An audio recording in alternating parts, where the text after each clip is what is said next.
Hay historias que la gente repite en voz baja. Historias donde el talento no se explica, se sospecha. Fama repentina, éxito descomunal. Y entonces surge la pregunta, ¿realmente todo eso viene de Dios?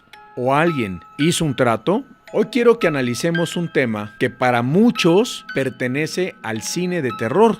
¿Es posible vender el alma al diablo? La Biblia no usa exactamente esa terminología moderna, pero sí nos habla de algo que es mucho más peligroso, el intercambio de la eternidad por lo temporal. En Lucas, en el capítulo 4, en el versículo 6, el adversario le dice a Jesús, mientras le muestra todos los reinos del mundo, y le dice, a ti te daré toda esta potestad y la gloria de ellos, porque a mí me han sido entregados y a quien quiero la doy. Hoy esa gloria se llama ser viral, ser una celebridad, tener éxito masivo. Vamos a analizar desde la historia de Robert Johnson hasta las confesiones directas de artistas contemporáneos que se enfrentaron cara a cara con la oferta del comandante en jefe de este mundo. Robert Johnson, el paciente cero. Para comprender la oscuridad que hoy domina las listas de éxitos, debemos viajar en el tiempo a las plantaciones de Mississippi en el año de 1930. Vamos a hablar de un hombre que es, para la musicología y para la demonología, el paciente cero, Robert Johnson. La historia de Johnson no es un cuento de hadas, es un registro de transformación antinatural. Los testimonios de la época de músicos que lo conocieron coinciden en algo. Robert Johnson era un guitarrista mediocre, casi vergonzoso. No tenía oído, no tenía ritmo, era el hazmerreír de los bares locales. De repente, Johnson desaparece por 6 meses. Nadie sabe dónde estuvo, nadie sabe con quién practicó, pero cuando regresa, sucede lo imposible. Johnson se sienta en un bar de Robinsonville, toma la guitarra y lo que sale de sus cuerdas no es música humana. Tocaba el bajo, el ritmo y la melodía de forma simultánea, como si tuviera 4 manos. Sus dedos se movían con una elasticidad que desafiaba la anatomía. La gente se alejaba de él por miedo. Sabían que ese talento no era el fruto de la práctica, era el fruto de una transacción o de un pacto.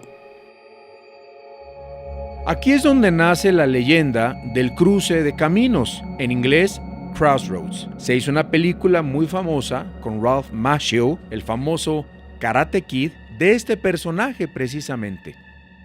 Johnson admitió que fue a la intersección de las autopistas 61 y 49 en Clarksdale.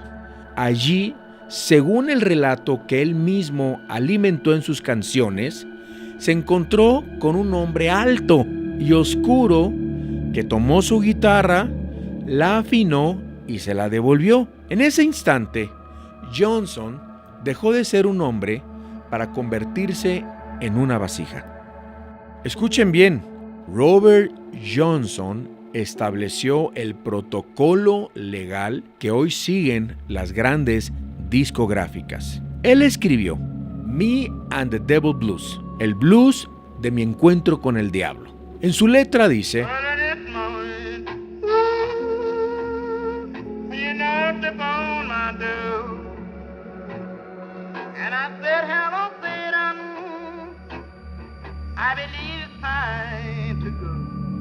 el enemigo le dio el don, pero le cobró la factura antes de tiempo. Johnson murió a los 27 años, inaugurando el siniestro Club de los 27. Los testigos dicen que murió de rodillas, ladrando como un animal, con los ojos inyectados en sangre. Robert Johnson es la prueba de que el talento sobrehumano, cuando no proviene de Dios, es siempre un préstamo con intereses impagables. Él fue el primer arquitecto de este contrato, un contrato que, como veremos a continuación, sigue vigente en los rascacielos de las corporaciones musicales hasta el día de hoy. Christina Shaney, la oferta en los rascacielos de Miami. Si el caso de Robert Johnson nos parece lejano, debemos entender que el protocolo no ha desaparecido, se ha profesionalizado.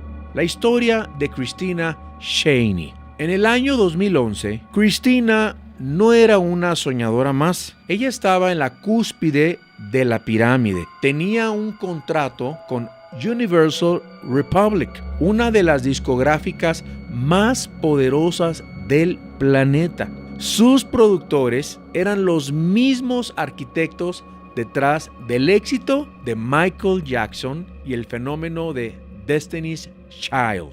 Ella tenía el paquete completo: belleza, voz y el respaldo de los gigantes. Pero lo que Christina descubrió en ese nivel, el talento es solo la moneda de entrada. La lealtad es lo que compra la permanencia. Ella relata un encuentro en un sótano de lujo en Miami, un lugar donde se toman las decisiones que definen lo que el mundo escuchará mañana. Un productor de élite con una frialdad clínica le puso la realidad sobre la mesa. Le dijo: Christina, si quieres ser la mujer más famosa del mundo mañana mismo, tienes que hacer un trato. Tienes que entregar tu alma al comandante de este mundo. Señoras y señores, esto no es una metáfora de marketing, es una invitación a la apostasía.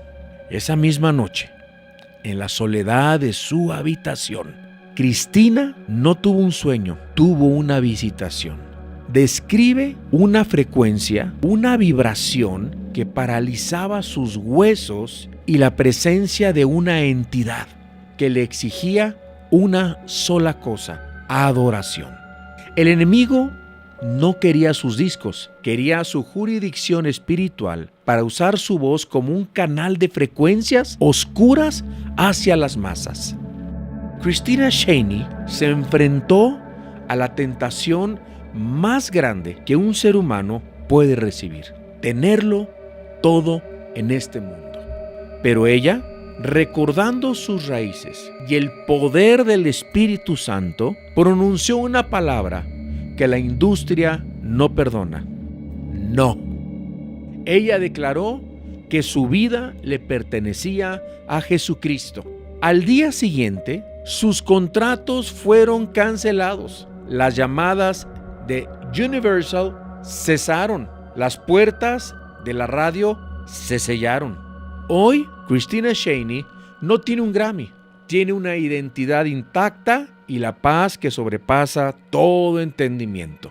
Ella es la prueba viviente de que el diablo ofrece reinos, pero solo Dios ofrece la vida y la paz. Bob Dylan, el pacto con el comandante en jefe. Si Robert Johnson fue el origen, Bob Dylan es la confirmación clínica del sistema. Estamos hablando de un premio Nobel de literatura, el hombre que cambió la lírica de la música moderna. Pero Dylan esconde un secreto que él mismo, en un momento de asombrosa honestidad, decidió revelar ante millones de personas en horario estelar. Para entender a Dylan, debemos entender la naturaleza de su longevidad. En una industria que devora a sus íconos y los escupe antes de los 30 años, Dylan ha permanecido en la cima por más de 6 décadas.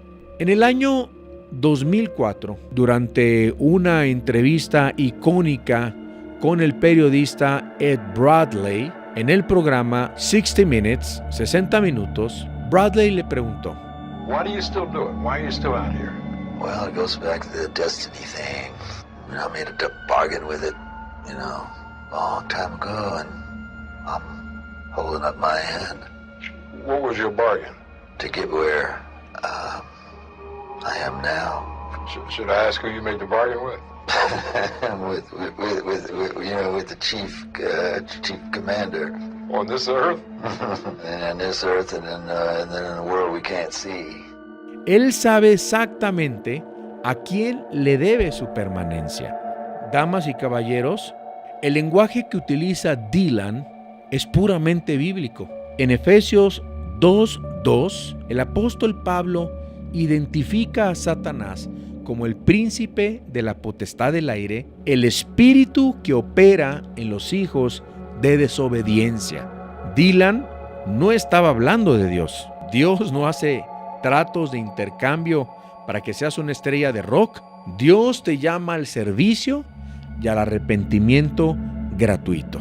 Dylan admitió que su capacidad de escribir canciones que cambiaron el curso de la historia no provenía de su propio intelecto, sino de una fuente externa. Él es la prueba de que el contrato espiritual no es un mito del siglo pasado, sino una realidad vigente que sostiene los cimientos de la cultura popular. Bob Dylan tiene el éxito, tiene el reconocimiento mundial, pero por sus propias palabras sabemos que su alma ya no le pertenece a él, es la propiedad de aquel que le dio la gloria de este siglo a cambio de una servidumbre eterna. Eminem, el campo de batalla y el grito de redención.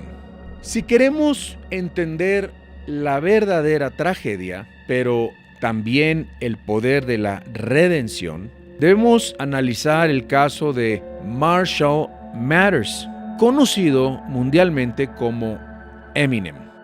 Marshall no nació en el estrellato, nació en el trauma. La pobreza y el abuso en Detroit crearon las grietas perfectas para que el enemigo introdujera una entidad parasitaria, Slim Shady. En su canción My Darling, escuchamos un diálogo donde una voz oscura le recuerda: Okay, I'm still alive. So am I too. You can't kill a spirit even if you tried to. You sold your soul to me. Need I remind you? Remember that night you prayed to God you give anything to get a record deal when Dre signed you. This is what you wanted your whole life. Was alright. Look at this house. Look at these cars. They're so nice.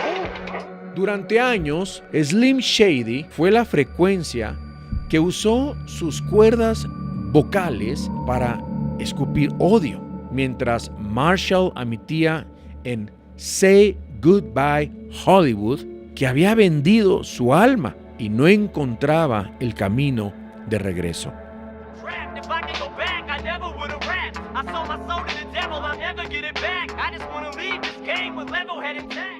Sin embargo, damas y caballeros, Dios siempre tiene la última palabra. Recientemente, algo ha sacudido los cimientos de la industria. En el tema Use This Gospel, el mismo hombre que antes hablaba de demonios y pactos, ha soltado una rima que es una confesión pública de fe. Escuchen lo que Marshall Mathers rapea ahora.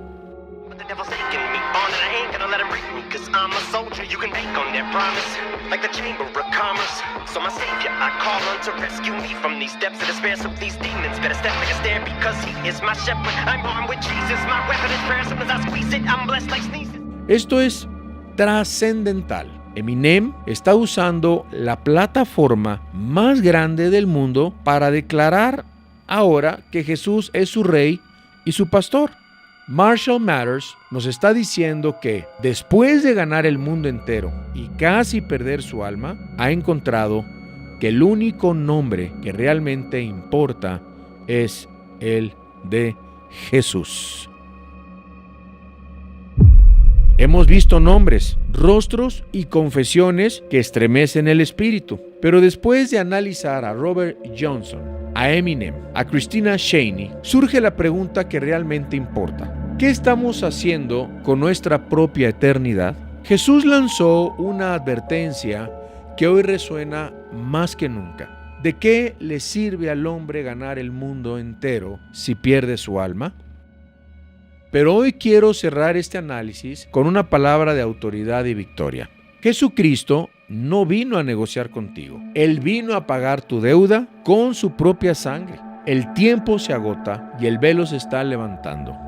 Si les gustó este video y quieren una segunda parte, háganmelo saber. Déjanos tu like y tu comentario. ¿Qué otro famoso o famosa que vendió su alma al diablo conoces tú? Soy Alan Alducin y pido que la paz de Dios, que sobrepasa todo entendimiento, guarde sus mentes y sus corazones. Que Dios les bendiga.